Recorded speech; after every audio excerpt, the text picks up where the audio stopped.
يا أيها الذين آمنوا اتقوا الله حق تقاته ولا تموتن إلا وأنتم مسلمون يا أيها الناس اتقوا ربكم الذي خلقكم من نفس واحدة وخلق منها زوجها وبث منهما رجالا كثيرا ونساء واتقوا الله الذي تساءلون به والأرحام إن الله كان عليكم رقيبا يا أيها الذين آمنوا اتقوا الله وقولوا قولا سديدا يصلح لكم أعمالكم ويغفر لكم ذنوبكم ومن يطع الله ورسوله فقد فاز فوزا عظيما ثم أما بعد فإن أصدق الحديث كتاب الله وخير الهدي هدي محمد صلى الله عليه وسلم وشر الأمور محدثاتها فإن كل محدثة بدعة wa kullu bid'atin dhalalah. Ikhwatal Islam rahimakumullah. Yang pertama, marilah kita senantiasa meningkatkan ketakwaan kita kepada Allah Azza wa Jalla dengan sebenar-benarnya. Ketakwaan yang artinya adalah menjalankan perintah Allah dan Rasul-Nya sallallahu alaihi wasallam dan meninggalkan apa-apa yang dilarang oleh Allah dan Rasul-Nya sallallahu alaihi wasallam. Kaum muslimin wa zumratul mu'minin sidang jamaah salat Jumat rahimani wa rahimakumullah. Dikisahkan di suatu hari tatkala khamr belum diharamkan, tatkala minuman keras di dalam Islam belum dinyatakan haram oleh syariat Islam, para sahabat Nabi SAW berkumpul di sebuah kebun. Mereka meminum khamr bersama-sama. Kemudian tak lama setelah itu datanglah utusan dari Rasulullah sallallahu alaihi wasallam bahwasannya al-khamr, yaitu minuman keras, ketika itu datang wahyu dan sudah diharamkan oleh Allah Subhanahu wa taala. Serta merta para sahabat menghentikan aktivitas minuman keras tersebut. Bahkan dikatakan minuman keras yang ada di dalam mulut mereka ibarat kata tinggal menelan. Tatkala datang utusan dan menyatakan haram khamr, langsung dimuntahkan oleh para sahabat. Tak hanya itu, bahkan wadah-wadah yang berisi khamr, berisi minuman keras yang berada di dalam rumah-rumah para sahabat ketika itu mereka tumpahkan tanpa disisakan. Sampai-sampai lorong-lorong kota Madinah menjadi becek disebabkan oleh minuman-minuman tersebut. Kaum muslimin, kita perhatikan sebuah ketaatan, sebuah ketundukan dan kepatuhan para sahabat terhadap syariat. Ini sebuah contoh yang nyata. Bagaimana mereka tunduk dan patuh terhadap Allah Subhanahu wa taala dan Rasul-Nya. Kaum muslimin sidang jamaah salat Jumat yang kami muliakan. Kisah yang lain, tepatnya kejadiannya 14 abad yang lalu. Para sahabat Nabi SAW,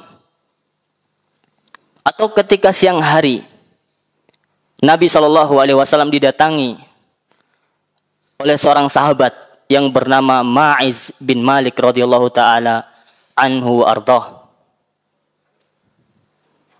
Ma'iz berkata kepada Rasulullah SAW, "Ya Rasulullah, tahhirni."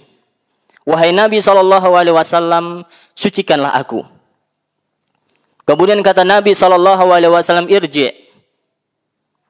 Wahai Ma'iz, kembalilah, beristighfarlah kepada Allah dan bertaubatlah kepada Allah Subhanahu wa taala.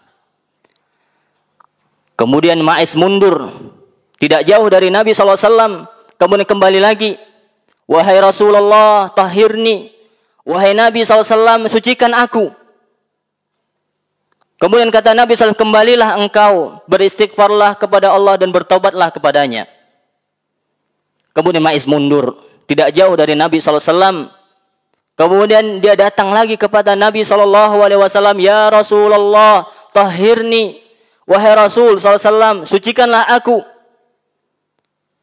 Sama jawaban Nabi SAW, kembalilah, bertaubat dan beristighfar kepada Allah Subhanahu Wa Taala.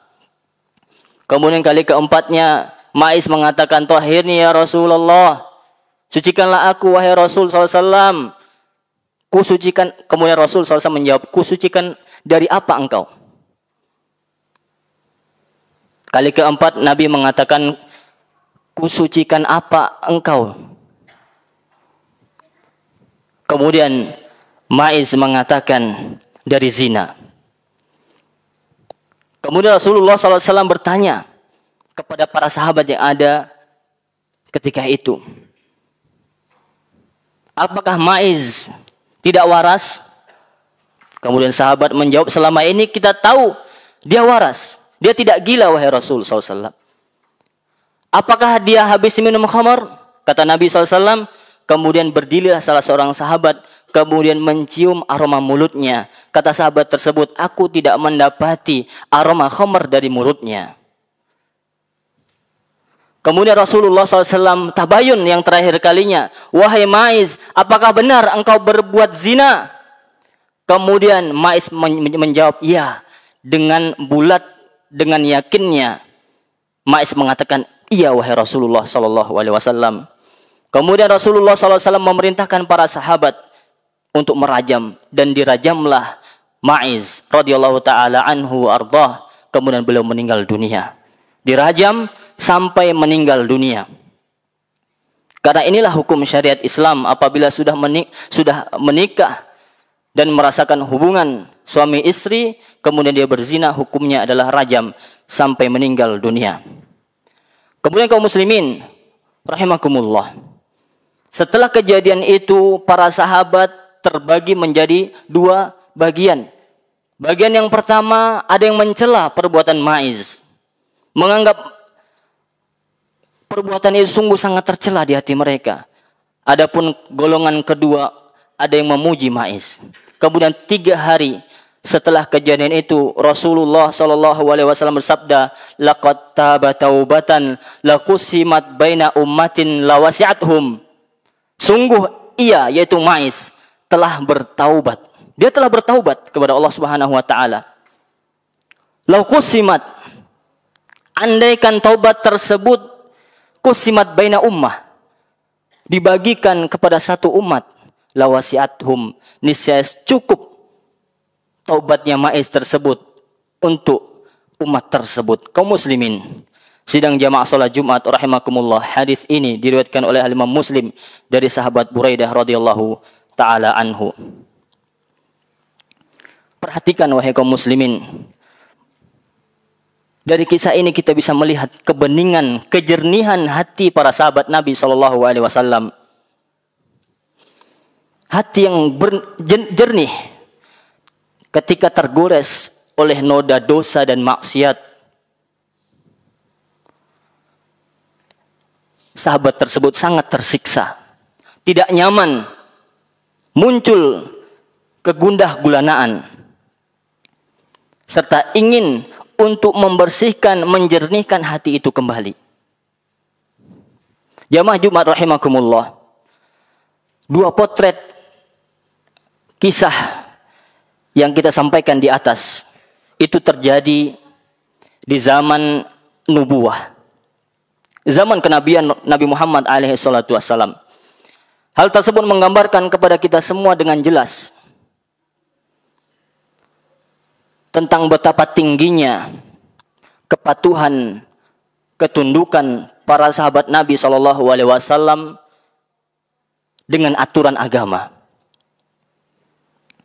Yang kedua, betapa Rasulullah SAW telah menggoreskan sebuah prestasi dan keberhasilan yang nyata Pendidikan beliau berhasil membuat para sahabat hati mereka tunduk kepada agama Islam, tunduk kepada ajaran Allah Subhanahu wa taala. Bahkan sahabat ketika itu tanpa diawasi, tanpa adanya Nabi SAW di antara mereka, akan tetapi mereka tetap menjalankan syariat itu. Mereka tetap dengan lapang dada, tanpa terpaksa dan penuh keyakinan meninggalkan larangan-larangan Allah Subhanahu wa taala. Tatkala mereka melanggar darinya, mereka menyesal dan ingin bersegera untuk melepaskan diri mereka dari dosa-dosa tersebut, ingin mensucikan hati-hati yang bersih itu dari dosa dan kekejian tersebut. Tanpa dipaksa untuk mengakui, tanpa didatangkan di pengadilan sehingga dikorek-korek kasus tersebut di pengadilan, atau tanpa berkelit ke kanan maupun ke kiri, mereka mengakuinya perbuatan maksiat tersebut di hadapan Nabi SAW. Coba kita bandingkan dengan di zaman ini. Banyak di antara kaum muslimin, mereka bekerja, mereka rajin tatkala ada atasannya. Tatkala pengawasan atau atasannya tidak ada, dia tidak memaksimalkan pekerjaannya.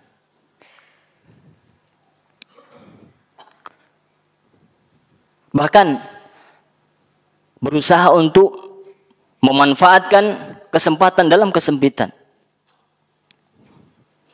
Kaum muslimin, kembali kepada pembahasan tentang keberhasilan Nabi SAW dalam mendidik para sahabatnya radhiyallahu anhum. Tidaklah atau tidakkah hati kita bertanya-tanya, apa gerangan sebab yang membuat pendidikan tersebut berhasil? Apa yang disampaikan oleh Nabi SAW? Materi apa yang disampaikan oleh Nabi SAW ketika beliau berdakwah kepada para sahabat, sehingga materi tersebut ibarat pondasi yang kokoh yang melahirkan generasi-generasi yang tunduk dan patuh kepada syariat Allah Subhanahu wa taala. Maka jawaban dari pertanyaan tersebut telah dirangkum dari sebuah pernyataan atau perkataan dari ibunda kita, yaitu Aisyah radhiyallahu taala anha. Beliau radhiyallahu taala anha mengatakan, "Innama nazala al-Qur'an awwalu ma nazala minhu." Sesungguhnya Al-Qur'an pertama kali turun dari ayat-ayat tersebut, yaitu tentang ayat-ayat zikru an-nar wal jannah, yang menyebutkan tentang neraka dan surga, tentang akidah. Ayat-ayat atau surat-surat Al-Quran yang pertama kali Allah turunkan adalah tentang keimanan, tentang keyakinan, tentang tauhid, tentang akidah. Kemudian kata Aisyah, kalau seandainya ayat-ayat yang pertama kali turun adalah larangan tentang khamr, niscaya kaum muslimin ketika itu akan mengatakan kami tidak akan meninggalkan khamr selamanya. Kemudian kata Aisyah, seandainya ketika itu yang turun adalah ayat tentang larangan zina, niscaya mereka akan mengatakan kami tidak akan meninggalkan zina selamanya. Karena kita ketahui bahwanya suatu kebiasaan itu akan sulit untuk ditinggalkan kalau tidak didahului dengan sebuah keyakinan atau pondasi yang kokoh. Kaum muslimin sidang jamaah salat Jumat rahimakumullah. Jadi sumber dari kesuksesan dakwah Nabi SAW adalah karena beliau memulai al-bad'u bit tauhid wal aqidah as-sahihah. Dengan mulainya beliau ketika berdakwah menyampaikan tentang tauhid dan akidah yang benar, sebagaimana yang Allah perintahkan, sebagaimana yang Allah perintahkan kepada beliau. Kaum muslimin sidang jamaah salat Jumat rahimakumullah, manakala akidah seseorang itu lurus dan benar, niscaya kaum muslimin insya Allah akan berhasil, akan maju, akan jaya dan menang, dan akan senantiasa mendapatkan kenyamanan kehidupan dunia maupun akhirat. Namun sebaliknya, manakala akidah tersebut rapuh dan lemah, maka akan rapuh pula lah seluruh dari lini kehidupan mereka. Kaum muslimin sidang jamaah salat Jumat rahimakumullah. Kita perhatikan kondisi umat ketika saat ini carut marut di tengah umat. Sejatinya itu bersumber dari lemahnya tauhid dan akidah mereka. Bahkan kasus-kasus korupsi yang begitu banyak itu berangkat dari lemahnya, rapuhnya pondasi akidah kaum muslimin ketika ini. Andaikan mereka tahu tentang akidah, karena akidah akan menumbuhkan rasa takut kepada Allah Subhanahu wa taala, merasa diawasi oleh Allah Subhanahu wa taala walaupun tatkala mereka sendiri. Bukankah bobroknya moral, banyaknya pergaulan bebas di antara muda-mudi kita bersumber dari sakitnya akidah mereka? Maka andaikan mereka memiliki akidah yang kuat dan kesadaran bahwasanya setelah hidup ini ada yang namanya kematian, ada yang namanya yaumul hisab, ada yang namanya yaumul qiyamah. Kelak kita akan dihisab oleh Allah Subhanahu wa taala, dimintai pertanggungjawaban. Ada yang namanya yaumul qiyamah, seseorang akan melewati neraka al-qantarah, seorang akan berdiri di mahsyar yang matahari didekatkan oleh Allah Subhanahu wa taala. Seseorang ketika itu tergantung amalnya. Kalau mereka belajar tentang akidah, iman ini, mereka akan takut, akan berpikir untuk berbuat dan bertindak tanduk. Maka kaum muslimin yang kami hormati, akidah memang sesuatu yang samar, tidak terlihat oleh mata. Akan tetapi dia sangat penting, sangat vital dalam kehidupan ini. Sama seperti bangunan atau pondasi di sebuah bangunan. Seringkali pondasi itu tidak terlihat karena tertutup oleh tanah. Akan tetapi siapa di antara kita yang tidak mengakui pentingnya pondasi untuk sebuah bangunan? Sebagus apa bangunan, tanpa pondasi yang kuat dia akan roboh. Cepat atau lambat dia akan hancur. Maka itulah akidah. Akidah yang kuat, yang menancap di relung hati kaum muslimin, di hati-hati mereka, itu menjadi sebab pertolongan Allah Subhanahu wa taala, menjadi sebab kaum muslimin meninggalkan larangan-larangan Allah dan berusaha untuk berbuat taat kepada Allah dan Rasul-Nya. Apabila baik hati mereka, akidah mereka, maka akan baik tingkah laku mereka. Sebagaimana Rasulullah SAW mengisyaratkan dalam hadis, ala wa inna fil jasadi mudghah, kata Nabi SAW, ketahuilah bahwasannya di jasad manusia ada segumpal daging. Idza salahat jasadul kullu. Apabila baik, maka akan baik seluruhnya. Sebaliknya, apabila jelek, dia akan jelek seluruhnya. Ala wahyal qalb, ketahuilah itu adalah hati. Maka kaum muslimin sidang jamaah salat Jumat rahimakumullah, kita tahu bahwasanya Nabi SAW berdakwah belasan tahun. Tidak lain dan tidak bukan yang beliau sampaikan tentang iman dan tauhid, yaitu akidah yang benar. Begitu juga Rasul, utusan Allah Subhanahu wa taala, Nabi Nuh alaihissalam, beliau berdakwah kepada kaumnya siang malam tanpa henti menyampaikan dakwah tauhid, kalimat suci selama 950 tahun. Beliau berdakwah, Nabi Nuh alaihissalam menyampaikan kalimat suci ini, yaitu tauhid, tentang akidah.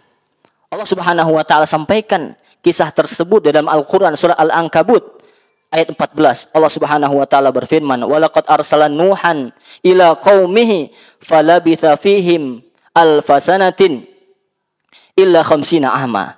Sungguh kami telah mengutus utusan kami yaitu Nuh alaihissalam kepada kaumnya.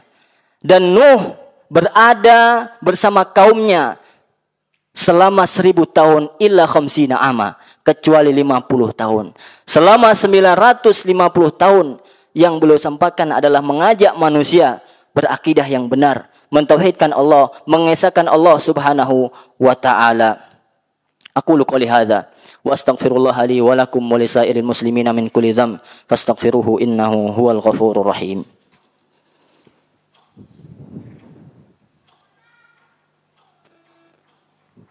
Alhamdulillahirabbil alamin wassalatu wassalamu ala rasulihil amin wa ala alihi wa sahbihi ajma'in. Ya ayyuhalladzina amanu taqullaha haqqa tuqatih wa la tamutunna illa wa antum muslimun. Amma ba'du, kaum muslimin wa zumratal mu'minin sidang jamaah salat Jumat yang kami hormati. Tauhid, akidah yang benar merupakan dakwahnya para nabi dan rasul yang menjadi prioritas mereka untuk disampaikan kepada umat ini. Bukan berarti kita tidak menyampaikan tentang hukum-hukum syariat. Tidak. Kita juga sampaikan. Mau tidak mau, sadar atau tidak, itu merupakan bagian dari Islam. Maka yang menjadi pokok pembahasan kita adalah dakwah Islam, dakwahnya para nabi dan rasul, dimulai dengan berdakwah mengenai tauhid, penguatan akidah kepada umat. Mungkin demikian yang dapat kami sampaikan di khutbah yang singkat ini. Marilah kita memohon kepada Allah Subhanahu wa taala agar diberikan ilmu yang bermanfaat, diberikan kemauan dan keinginan untuk senantiasa meningkatkan iman dan takwa kita kepada Allah Subhanahu wa taala, dan diberikan oleh Allah Subhanahu wa taala akidah keimanan yang kuat dan kokoh. Begitu juga anak keturunan kita. Amin ya rabbal alamin. Innallaha wa malaikatahu yusholluna 'alan nabi. Ya ayyuhalladzina amanu shallu 'alaihi wa sallimu taslima. Allahumma shalli ala Muhammadin wa ala ali Muhammad kama shallaita ala Ibrahim wa ala ali Ibrahim innaka Hamidum Majid. Wa barik ala Muhammadin wa ala ali Muhammad kama barakta ala Ibrahim wa ala ali Ibrahim innaka Hamidum Majid. Allahumma ighfiril muslimin wal muslimat wal mu'minin wal mu'minat al ahya'i minhum wal amwat innaka sami'un qaribun mujibud da'wat. Allahumma arinal haqqa haqqa warzuqna ittiba'ah wa arinal batila batila warzuqna ijtinabah wa la taj'alhu multabisan 'alaina fanadhil. Allahumma inna nas'alukal huda wat tuqa wal afafa wal ghina. Rabbana hab lana min azwajina wa dhurriyyatina qurrata a'yun waj'alna lil muttaqina imama. Rabbana اغفر لنا ولوالدينا وارحمهم كما ربونا صغارا. ربنا آتنا في الدنيا حسنة وفي الآخرة حسنة وقنا عذاب النار. وآخر دعوانا أن الحمد لله رب العالمين.